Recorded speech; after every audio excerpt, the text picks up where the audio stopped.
gente! Hoje a gente vai falar sobre as grandes navegações europeias. Viagens marítimas que ligam do Ocidente ao Oriente.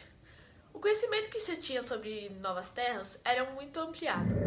Isso aconteceu porque navegadores europeus se lançavam em viagens, cruzando o oceano. Como isso foi chamado? Bom, isso foi chamado de expansão marítima comercial cristã europeia. Isso fez com que descobrisse novas terras e produtos novos. Os produtos mais valorizados eram as especiarias. Só as pessoas mais ricas poderiam comprar temperos. O cravo da Índia, o gengibre, entre outros. O que é Constantinopla? Constantinopla foi uma importante cidade para o comércio europeu, principalmente para as especiarias. Mas, com o domínio dos turcos... Mas o condomínio com tudo. Mas, com o domínio dos turco-otomanos, fez com que os produtos ficassem mais caros. Com o interesse do comércio, fez com que fizesse novas buscas de terras. A formação do Reino de Portugal. No século XV, Portugal foi o primeiro país a planejar viagens pelo Mar Tenebroso, como era chamado o Oceano Atlântico. A formação desse pequeno país estava ligada à Guerra de Reconquista, que era a guerra entre os cristãos ocidentais e os muçulmanos pela Península Ibérica. No século IX, Afonso I, rei de Leão e Castela, criou o Condado Portucalense. Futuramente, esse condado foi dado ao francês Dom Henrique de Borgonha. Seu filho de Dom Henrique de Borgonha, criou assim um reino independente chamado Portugal. A dinastia de Borgonha. A dinastia de Borgonha aconteceu quando Dom Fernando morreu sem ter um filho homem, herdeiro, para continuar no trono.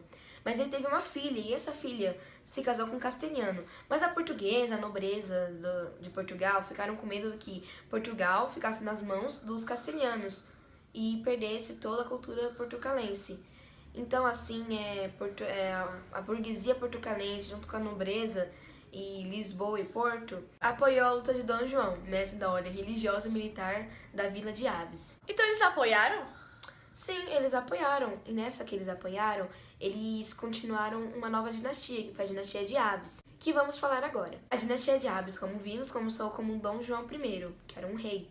Nessa, ele teve vários planejamentos para esse governo, que foi uma delas foi as navegações para outros países, para outros continentes, para descobrir novas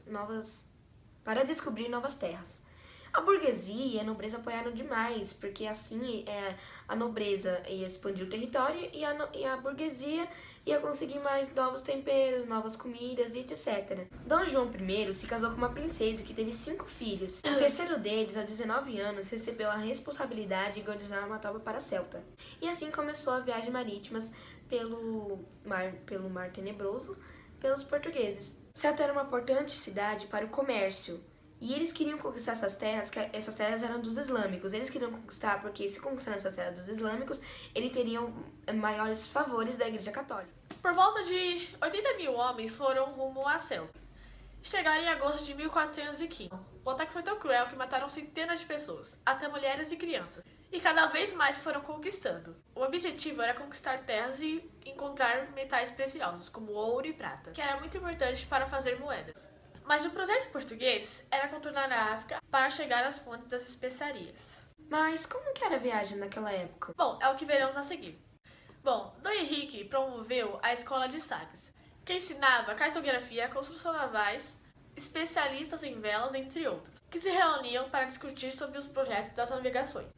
E com isso, eles ficaram na frente de novos conhecimentos. Em Portugal foi aperfeiçoado técnicas de navegação, uma que eram mapas, a bússola e o astrolábio, que era utilizado muito naquele tempo para conseguir se localizar e etc. Mas bem antigamente, quando eles não tinham essas coisas, eles se localizavam pelas estrelas.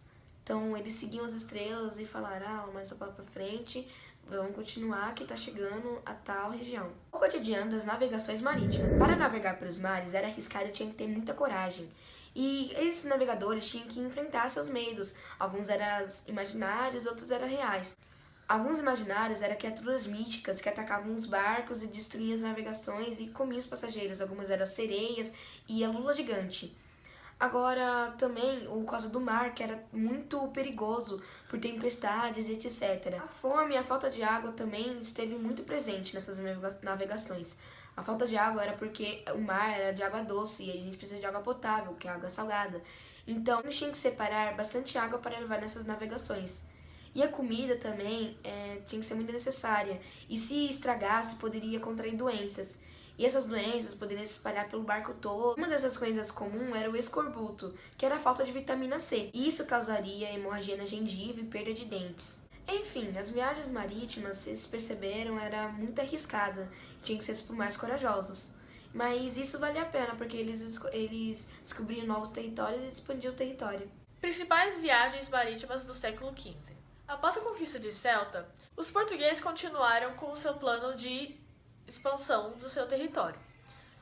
Eles conheceram a Ilha de Madeira. O grande desafio era atravessar o Cabo Bojador, pois suas marés eram um grande problema para atravessar.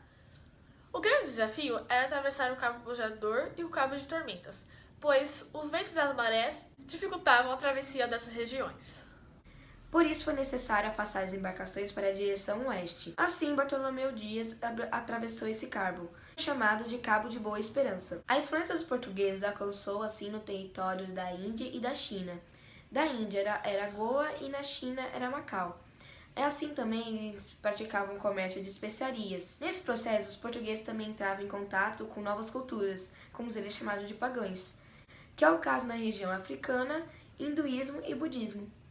Para ampliar o comércio com o Oriente, o rei de Portugal, Dom Manuel, colocou outra expedição marítima pelo comandante Pedro Álvares Cabral. Foram reunidos 13 navios ao todo, com mais de 1.500 homens. Um deles era marinheiros, padres, bispo, cartógrafo, entre outros, além de escravos, como Pero Vaz de Caminha. A viagem também contava com o apoio da burguesia, da igreja e da nobreza. Essa esquadra saiu de Portugal dia 8 de março de 1500. A missão principal era chegar a Calicut, na Índia, para ampliar o negócio das especiarias. E outras finalidades: conferir as terras de Portugal, as terras que seriam de Portugal, a partir do Acordo de Portugal e Espanha, a partir do Tratado de Tordesilhas. E essa foi a nossa videoaula de hoje das grandes navegações europeias. Espero que tenha gostado. Tchau!